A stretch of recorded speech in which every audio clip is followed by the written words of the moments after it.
I've just bought another below market value buy-to-let property, this one here, and I'm gonna show you how it's gonna make us 25 grand and the rental income.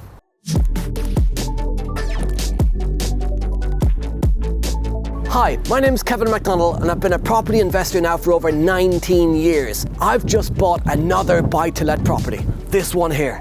A property like this makes the perfect first buy-to-let. But before I show you inside, make sure you subscribe to the channel, like this video. So we're inside the property. Got some interesting features like this clock. I mean, should we keep it? Let me know in the comments. Keep or get rid. This is a really nice street. Lots of homeowners on this street, so a few rentals, but mainly a homeowner occupied street. But nice property, lovely timber floor. That's actually an expensive floor, so it's good quality. It's not laminate, it's a good quality timber floor. Decent front door, decent windows, nothing really needs changing. The blinds are even really good quality. So very little to be done in here, apart from paint and decorate. Even the ceilings, everything, nice feature ceilings. Very, very little work to do on this room. Same thing, nice floor running through again. The only issue is, unfortunately, this. So they've took out a little fire or something, so we'll either replace that or we have to do something to try and match the floor, or we may need to unfortunately change this floor to get that to match through. But outside of that in here, again, ceilings are fine. It just needs painting and decorating. Where the money needs to be spent is in the kitchen. So the kitchen is dated. We're gonna rip this out, get rid of the kitchen, put in a brand new kitchen. So, and then at the back, but what we're gonna do is put a wall here and make this a downstairs toilet. So just a toilet and a sink to create a second toilet space downstairs. So this is a 2-bedroom property where the bathroom is off the second bedroom. Now there was 2 different plans for this property, and I'll explain what our thought process is and why we've gone the way we're going to go. So this is the first bedroom, so a large front bedroom with just a built-in wardrobe, which is that section that sits over the stairs. In the other room, this is where the key thought process on the development happens. Bedroom number 2. So again, a large bedroom here, but the challenge we have is the bathroom. So this is traditional, typical of a lot of northern properties and a lot of properties throughout the UK, where the bathroom will be at the back of a second bedroom. So it's like they've extended it over the years, they've added a bathroom onto the back, but not really thought about it.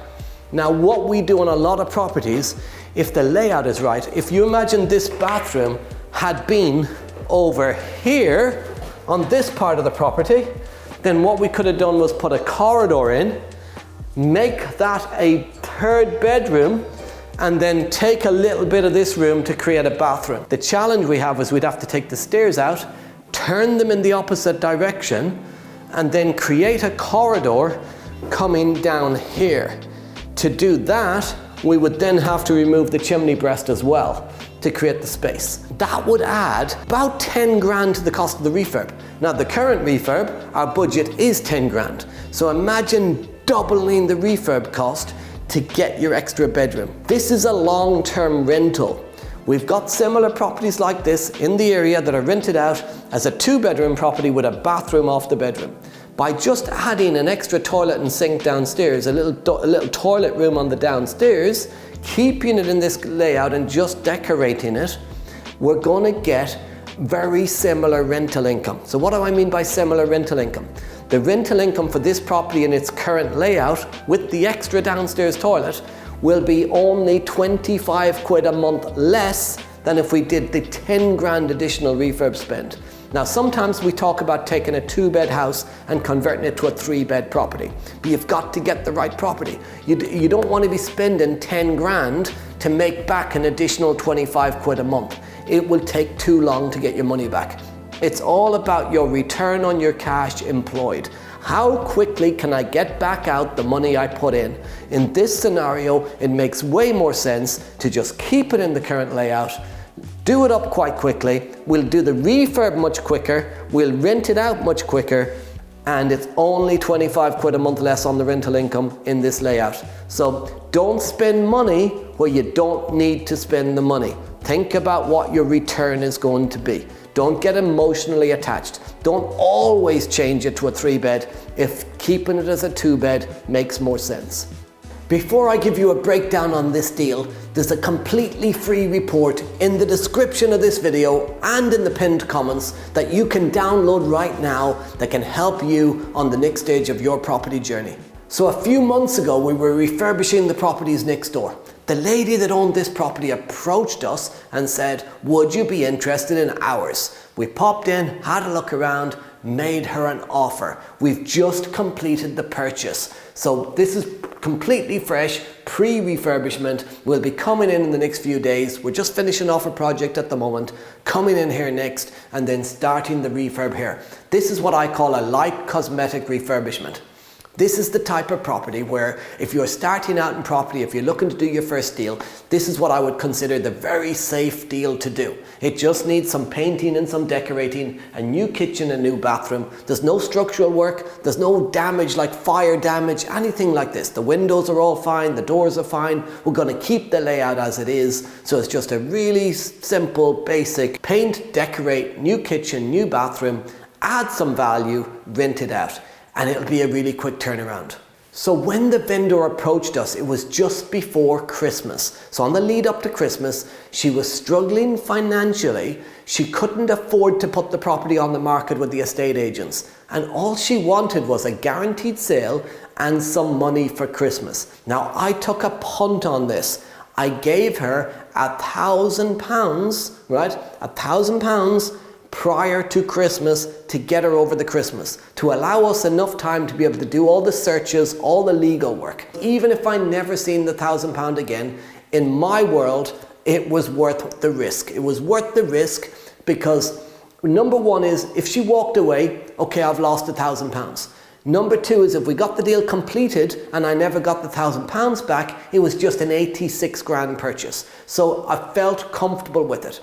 We didn't have enough time to exchange the contracts. We didn't have enough time to put any sort of proper legal contract in place. So I just, on a handshake, gave her some money to get her through Christmas. Now, I was buying into the people business.